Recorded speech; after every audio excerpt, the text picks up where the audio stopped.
What's up, everybody? Welcome to In Love with Horror. My name is Asia. I'm Christy. And y'all, welcome to our spoiler-free review of Smile 2. Now, of course, if you're not familiar with Smile, the first one came out, it's been a couple years now, written and directed by Parker Finn. Parker Finn is back and wrote and directed the second one.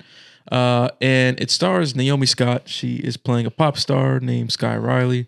And, of course, she witnesses her friend take himself out. And now has to deal with, I don't know what you want to call it, the entity or the demon or whatever. Now she has to deal with the same experiences as Rose from the first Smile.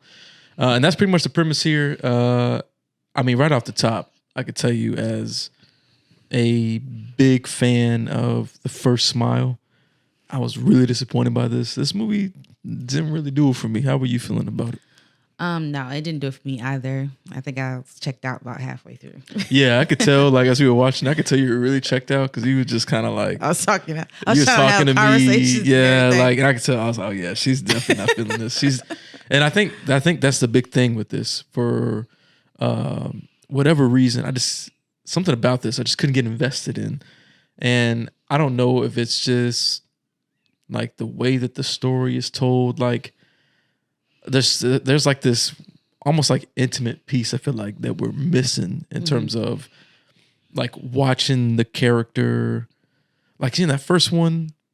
Of course, it's the first one, right? So the whole concept is new to us, and we're watching, Rose in the first one kind of unravel and deal with these things. And this one, it's almost like they're like, okay, we gotta do similar, but then try to figure out how to make it more complex and more interesting. And I feel like the swings that they took just didn't pan out. Like it didn't work. I didn't really like the flow of the film. I feel like a lot of the creepy elements were taken out too. Like there were creative concepts in here in terms of like how the entity thing appeared to the character of Sky, but like that same sense of dread and eeriness just wasn't represented the same way in this film as it was in the first film. Mm-hmm. I can see that. Yeah. But there were a lot of things to enjoy about the film. So if we want to talk about some positives, Naomi Scott is definitely, she portrays this character, Sky Riley, very well. I agree with that. Moments where she has to be scared, screaming, or even like that calm, collective type of fear where she's like, frozen in fear. I think she displays those emotions very well. But yeah, I think the biggest issue is the story and it really how the entity now works, which is completely, I won't say different, but it is different than the first it's like movie. Without giving anything away, the main premise of it isn't different, but yeah, I guess its capabilities are different. Yeah, very, like you kind of said, like it's way more complex than it needs to be. Yeah. I think just alone the idea of this pop star who's, has to show up for different events and utilizing, that platform is in itself is a really great idea versus like in the first film where you have this person who doesn't really have to like show up for anybody outside of herself. Yeah. So it's a little bit easier for it to be contained, whereas this is a whole different situation. I think that was enough of a difference for him to, Parker Finn, who's I'm talking about, to not need to add all these other things that doesn't really fit the lore and story that was established in the first film. Right. Yeah. And that was another big thing. Another big thing with me too is I was expecting the lore to be heavily expanded on, and it wasn't really at all. And I thought that was like shocking to. I feel like that when you do the sequel, it's an opportunity to kind of tread the same waters, but then expand like the background story, provide even more context, more history. Okay, yeah. No, yeah, we don't get that. Yeah, we didn't really get that. You know what I'm saying? So I was like, damn, that's a strange thing too. Now going back to, because you did mention you want to mention some positives. Yes. So another positive I can mention is two things that I really like that returned in the second film. of course, because it's Parker Finn again, is a lot of the camera work. The camera I work is amazing. love the camera work in this film. The camera work looks so good, from the movements to like how he sets the scene in terms of to set up the scare and stuff like that.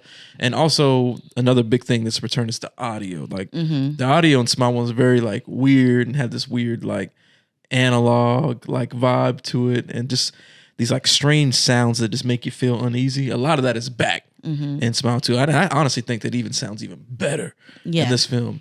But it's a double-edged sword, because I feel like I was like, man, the audio sounds incredible, but the creepy ass audio is not matching the film, because the film doesn't really feel scary. It doesn't feel scary, yeah. And there is a plethora of jump scares. Now, I won't say that jump scares can be good; they can be utilized well, but I think they were not utilized well in this film, particularly. Like, I feel like all of the scariness were jump scares, and then they were just like, they weren't like good jump scares. Yeah. It was just the loud noises or things that actually weren't scary. The jump scares are very loud. And they are dumb loud. Yeah. But to your point, they didn't have, like, the scene would look good, but like the concept of the setup wouldn't really be good. It would just be like, we're looking around and then bam, like, that's surprise. You know what I'm saying? But it wasn't like, it wasn't necessarily as creative. No, like I think about one thing, like if I go back to Smile 1, like when she was listening to the headphones, she couldn't really hear what was, she kept trying to crank it up, and then boom, she got hit with something. Yeah. Like that within the context of what was happening. Right. She's trying to understand what's happening. Whereas this one, it was just a lot of like, oh, look behind you, or you know what I'm saying? Like the more like cheesy jump scares, I guess is the best way to put it. And I don't know, that like it was just disappointing that, because when I watch Smile 1, I feel super creeped out and uneasy as that movie progresses. And this movie, like that impending dread, like it's weird because you know where this will go. Right? Yes, yeah. Now, do you think that takes away from that? No, because you kind of have an idea of where it's going to go in the first one to some extent. Well, I guess, yeah. You know what I'm saying? But that impending doom, like almost the way it flows and it's paced, just feels so much scarier in the first one. This one, the pacing and the story just don't lend itself, and then how they represent stuff is just not creepy. The scare value has been taken away, and I almost feel weird to even call it a horror film in some aspects. Yeah, because I'm like, okay, this more feels like a psychological thriller now than, I think that's what it comes out as being, like a horror film, like Nothing the first against one psychological thrillers, but it doesn't seem to match the same intensity as the first film. Yep. Now another thing I want to bring up too is, like, what's up with all these films doing all this music video shit? Like, essentially, because we had Trap, which is basically a musical concert film with a horror story sprinkled in. Yep. And then we had The Substance, which had very long, like almost music video like sequences. And we have this film. Now, granted, it is a pop star, so it makes sense. It makes a little bit more sense, but sometimes I was like, damn, we're spending a lot of time like in this like concert. But session. I will say the music was good. I will give it that. The music, the music does sound good. In this movie, it was super fire. Yeah, I will say the music does sound really good. And we went to the fan event thing, and they played almost like, well, this is true, some music videos prior to the film. Did. Yeah. So going into it without that, I think it might be a little bit different. But because we did have, because it was like a full music video. Yeah, it was full. And then we saw the same video again in the film. Yeah. But I mean, honestly, even if I hadn't saw that, I still would feel the same way. Like, okay. I get it. You know what I'm saying? Right. Like, we spent a lot of time on this part. I just think it's interesting that there's a lot more. I think the point you made was like, we're in the age of like social media, right? Like TikTok and stuff like that. And I feel like while watching this film, I was like, oh yeah, I can even see like, oh, you can make a TikTok out of that. Or we could make a TikTok out of that. You know what I'm saying? Yeah. Like, so while we were watching the film, you had brought that up where you said something. I thought you did. No. You said something that triggered me to think. Like, I don't know. Because we're in the age of TikTok. I don't remember what you said, but it made me go, oh, well, I feel like they're doing this for like TikTok reasons, from the music to some of the choreography and like the rehearsal scenes and stuff like that. There was some good choreography. Yeah, it was like fully developed. And I'm wondering, okay, did the soundtrack for the movie come first before you even filmed anything? Yeah. It seems like it did, didn't it? For her to be filming a dance sequence where she's actually mouthing the words to the song, I almost feel like the songs had to be recorded before the movie was even worked on. But you know, the movie starts off strong. I would say that the opening sequence is so good. That opening scene is amazing, and I feel like the rest of the film does not match. It doesn't. The intensity and just like vibe of the opening scene. The opening scene feels very much like the first it does. Smile. It almost and then it starts to like they did that before they did. Like they filmed. That's like they filmed it together with the first one. Yeah, and they just like almost like we're gonna slap this on too. Almost like it could have been like a post credit scene. Yeah, you know what I'm saying? That, like, oh wait, let's save this because we might do a sequel. Yeah, because you know the Smile 2 picks up right where Smile 1 left off. Literally, of course. So the vibe of that opening is amazing. It's so good. So strong. Yeah, and I just feel like the rest of the film just doesn't really live up to that. Yeah, even the way it ends, just like it just didn't fully work for me. Now, one thing I will say across the film though, the effects are really good. The effects are dope. I meant to bring that up earlier too. There's very gory moments. It's just some disgusting. Yeah, I would say this was a lot more gore heavy. 100% than more the last heavy. one. Yeah, which is interesting. But there's some really good stuff in there. Surprising things as well. Yeah.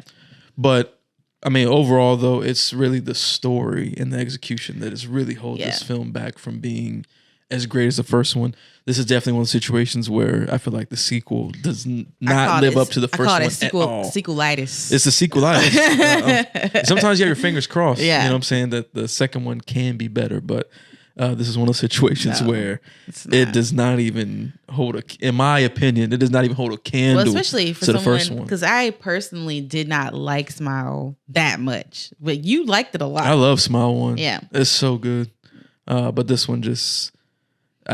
the character of the first film just isn't there. Yeah, I would have honestly been happy if they literally took the same story from Smile 1 and just repeated it with different people. Yeah, I would have even been more cool. Well, with we that. posted our Art of Theater reaction on TikTok after we watched the film, and a lot of people disagree with us. So I don't know. Maybe. Oh, it's gonna be a hot take situation. Then that's fine.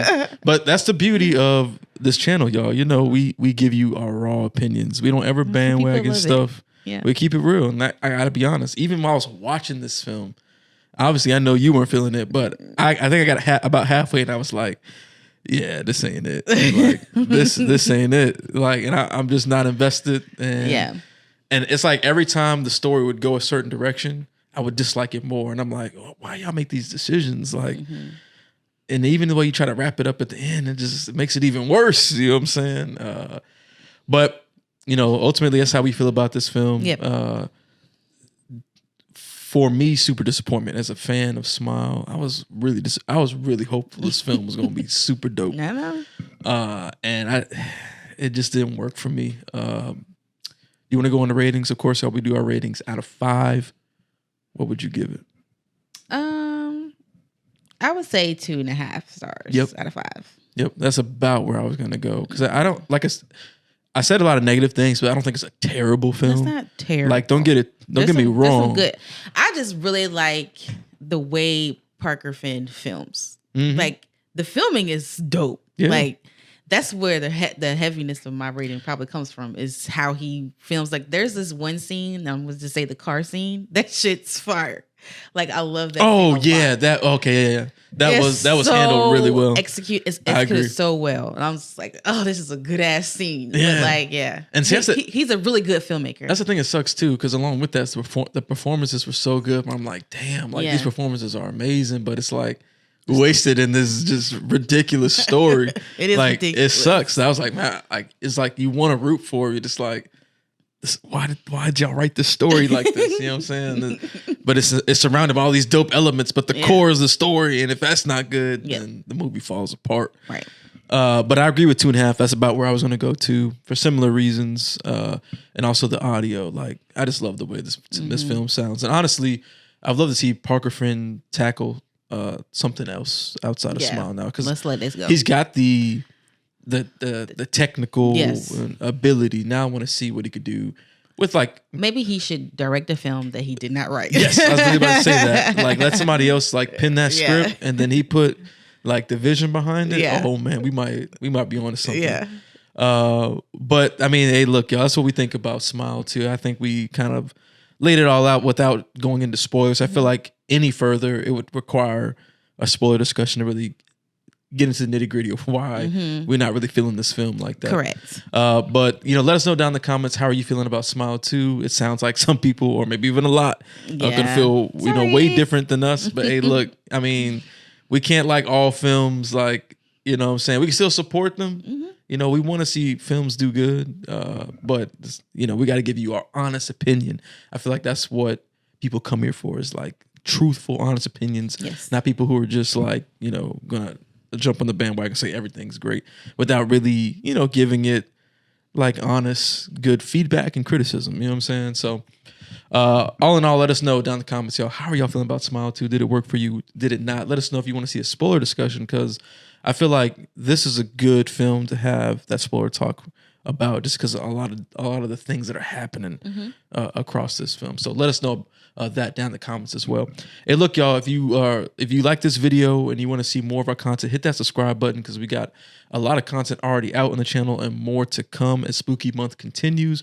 Of course, we got our countdown to Halloween going on currently. We're halfway, through the month, and we're still watching some dope films. So you can join in on that. Look at our past films we've already watched, and then look at the new stuff that's coming out. We also got reviews and reactions up for doing the reactions for the From season 3 right now. We just reacted to episode 4. And that video did really good for us. So that was a crazy episode. Of course, we got episode 5, coming out this weekend. What was our most recent movie review? Was it Mr. Crockett? Was it? Oh, Terrifier 3. Yeah, Terrifier 3. Yeah, we did Terrifier 3 and Mr. Crockett. Go check out those reviews on our channel as well. You look, you wanted to add something else. You was looking at me like you wanted to add something. No, I wanted to add. Oh, okay. But yeah, definitely, y'all's a perfect time to subscribe to our channel, because we got more stuff coming from y'all. And as always, we appreciate y'all's support. Shout out to our members and patrons, y'all. Thank you, guys. We appreciate y'all so much. But this is it for this video. We out, y'all. We see you in the next one. Peace.